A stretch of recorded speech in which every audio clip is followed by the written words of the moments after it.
India ಒಕ್ಕೂಟದಲ್ಲಿ ಕೇವಲ ಮೋದಿಯನ್ನ ವಿರೋಧ ಮಾಡಬೇಕು, ಒಂದು ವರ್ಗದ ಜನರನ್ನ ಓಲೈಕೆ ಮಾಡಬೇಕು, ಇಷ್ಟು ಮಾತ್ರ ಅವರ ಉದ್ದೇಶ ಆಗಿತ್ತು. ಆ ಉದ್ದೇಶ ಈ ದೇಶದಲ್ಲಿ ಈಡೇರಕ್ಕೆ ಸಾಧ್ಯ ಇಲ್ಲ.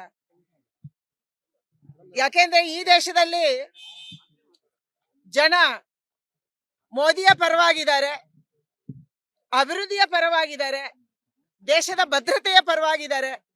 ಕಳೆದ 10 ವರ್ಷಗಳಲ್ಲಿ ನರೇಂದ್ರ ಮೋದಿ ಅವರು ಈ ದೇಶದ ಗೌರವವನ್ನ ವಿಶ್ವದ ಎಲ್ಲೆಡೆ ಹೆಚ್ಚಿಸಿದ್ದಾರೆ, ದೇಶದ ಭದ್ರತೆಯನ್ನು ಕಾಪಾಡಿದ್ದಾರೆ. ದೇಶದಲ್ಲಿ ಮೊದಲ ಬಾರಿಗೆ ಭ್ರಷ್ಟಾಚಾರ ರಹಿತ ಸರ್ಕಾರವನ್ನ ಕೊಟ್ಟು ಅಭಿವೃದ್ಧಿಯನ್ನು ಮಾಡಿದ್ದಾರೆ. ಜನ ಇದನ್ನು ಒಪ್ಕೊಂಡಿದ್ದಾರೆ.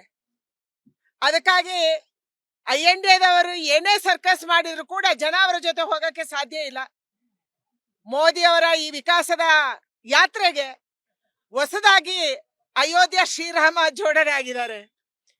ರಾಮ ಮಂದಿರದ ಉದ್ಘಾಟನೆಯ ನಂತರ ಜನಕ್ಕೆ ವಿಶ್ವಾಸ ಬಂದಿದೆ, ಈ ದೇಶದಲ್ಲಿ ನಮ್ಮತನವನ್ನು ಕಾಪಾಡುವ ಶಕ್ತಿ ಇದ್ರೆ, ನಮ್ಮ ಶ್ರದ್ಧೆಯನ್ನ, ನಮ್ಮ ದೇವಸ್ಥಾನವನ್ನ, ನಮ್ಮ ಮಠವನ್ನ, ನಮ್ಮ ಮಂದಿರವನ್ನ, ನಮ್ಮ ದೇಶವನ್ನ ಕಾಪಾಡುವ ಶಕ್ತಿ ಇದ್ರೆ ಅದು ಕೇವಲ ಮೋದಿಗೆ ಅನ್ನುವಂತ ಭಾವನೆ ಇವತ್ತು ಜನರಲ್ಲಿ ಬಂದಿದೆ. ಈ ಕಾರಣಕ್ಕಾಗಿ ಇಡೀ ಹಿಂದೂ ಸಮಾಜ ಪೊಲರೈಸ್ ಆಗ್ತಾ ಇದೆ, ಒಂದು ಕಡೆ ಬರ್ತಾ ಇದೆ. ಈ ಒಂದು ಶಕ್ತಿಯ ವಿರುದ್ಧ ಸೆಣಸಾಡುವಂತ ಶಕ್ತಿ ಇವತ್ತು ಯಾವುದೇ ಪಕ್ಷಕ್ಕೆ ಉಳ್ಕೊಂಡಿಲ್ಲ. ಅದಕ್ಕಾಗಿ ಎಲ್ಲಾ ಪಕ್ಷಗಳು ಕೂಡ ಮತ್ತೆ ಭಾರತೀಯ ಜನತಾ ಪಾರ್ಟಿಯ ಕಡೆಗೆ ನೋಡ್ತಾ ಇದ್ದಾರೆ.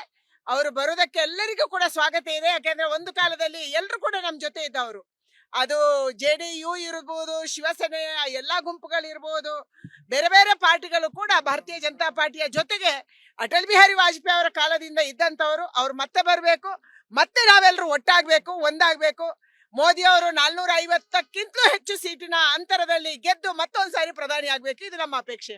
ರಾಜ್ಯದಲ್ಲೂ ಕೂಡ ಮತ್ತೆ ಬಿಟ್ಟೋದ್ರು ವಾಪಸ್ ಬರಬೇಕು ಅಂತ ನಿಮ್ಮ ಅಪೇಕ್ಷೆ ಇದೆ? ಖಂಡಿತವಾಗಿ ಯಾರ್ಯಾರು ನಮ್ಮ ಪಕ್ಷವನ್ನು ಬಿಟ್ಟೋಗಿದ್ದಾರೆ ಅವರೆಲ್ಲರೂ ಕೂಡ ವಾಪಸ್ ಬರಬೇಕು. ನಾನು ವಿನಂತಿ ಮಾಡ್ತೇನೆ. ಇದು ಇವತ್ತು ಅಭಿವೃದ್ಧಿಯ ಕಾಲದ ಪರ್ವ, ದೇಶದ ಭದ್ರತೆಯ ಕಾಲದ ಪರ್ವ, ನಮ್ಮ ಶ್ರದ್ಧೆಯನ್ನ, ನಮ್ಮ ವಿಶ್ವಾಸವನ್ನ ಕಾಪಾಡುವಂತ ಕಾಲದ ಪರ್ವ. ನೀವೆಲ್ಲರೂ ಕೂಡ ಬೇರೆ ಬೇರೆ ಕಾರಣಕ್ಕೆ ಬೇಸತ್ತು, ಬೇಜಾರಾಗಿ ಬೇರೆ ಬೇರೆ ಕಾರಣಕ್ಕೆ ಹೋಗಿರ್ಬೋದು. ಮತ್ತೆ ಪಕ್ಷಕ್ಕೆ ವಾಪಸ್ ಬನ್ನಿ, ನಾವೆಲ್ಲರೂ ಒಟ್ಟು ಸೇರಿ ಈ ದೇಶವನ್ನ ಭದ್ರ ಮಾಡೋಣ, ಮೋದಿ ಅವರನ್ನ ಮತ್ತೊಂದ್ಸಾರಿ ಪ್ರಧಾನಿ ಮಾಡೋಣ. ಹೌದು. ಅನುಕ್ಷಣದ ಸುದ್ದಿಗಳಿಗಾಗಿ ವಿಸ್ತಾರ ನ್ಯೂಸ್ ಯೂಟ್ಯೂಬ್ ಚಾನೆಲ್ ಸಬ್ಸ್ಕ್ರೈಬ್ ಮಾಡಿ. ಹೊಸ ಸುದ್ದಿಗಳ ನೋಟಿಫಿಕೇಶನ್ಗಾಗಿ ಬೆಲ್ ಐಕಾನ್ ಕ್ಲಿಕ್ ಮಾಡಿ. ಲೇಟೆಸ್ಟ್ ಅಪ್ಡೇಟ್ಸ್ಗಾಗಿ www.vistaranews.com ವೆಬ್ಸೈಟ್ಗೆ ವಿಸಿಟ್ ಮಾಡಿ. ಅಂಗೈಯಲ್ಲೇ ಜಗತ್ತಿನ ಸುದ್ದಿ ತಿಳಿಯಲು ವಿಸ್ತಾರ ನ್ಯೂಸ್ ಕನ್ನಡ ಆಪ್ ಡೌನ್ಲೋಡ್ ಮಾಡಿ.